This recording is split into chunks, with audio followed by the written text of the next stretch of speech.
Goyang dayung, ayo goyang dayung,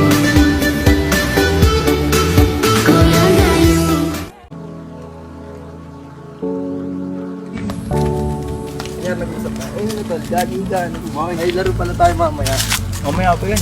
Oo nga, kaya nga pinunta na tayo.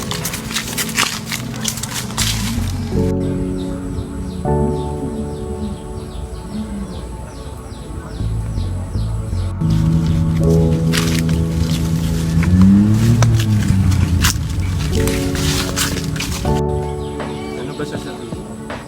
Ano kasi? Pwede yung paalisin mo muna. Pre, sa taas. Hintayin nyo na lang. Pwedeng pakibilisan kasi may liga pa kami din. Ano kasi, nilalaman ako tungkol sa pito. Ano yun? Parang buntis ka lang. Oo, buntis ako. Paano yun? Di pa ako handa maging ama. Ang napakaaga naman. Ano? Pagkatapos ng ginawa mo, yun na lang sasabihin mo? Ipalaglag mo na lang kaya yan. Ano? Wala akong kwentang tao kung ganun. Teka lang.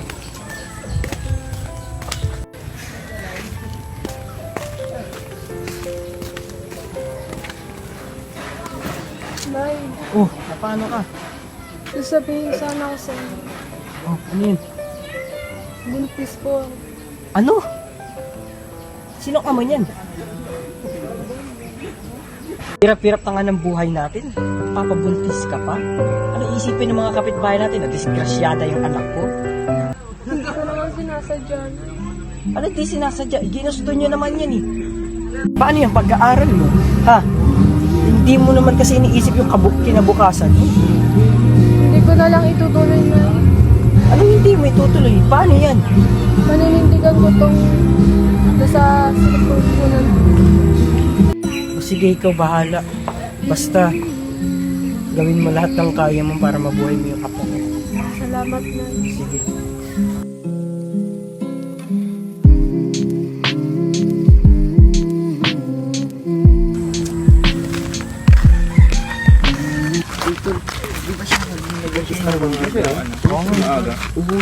Siyempre kasi malandi. Napakalandi din. Bilis kong nabuntis na maaga. Oo, siya yung tol. Nuna kasi yung kalandian. Oo, masyadong malandi. Tuloy din na kapag-aaral. Inuna pa yung pag-aanak. May yung nanay. Iyak na lang dun. Iyak na lang, tapos walang mapakain sa bata. Walang, paano sila ngayon yung asawa niya? Wala namang babaho, di ba? Wala din. Tama naman yung sinabi nilang lahat.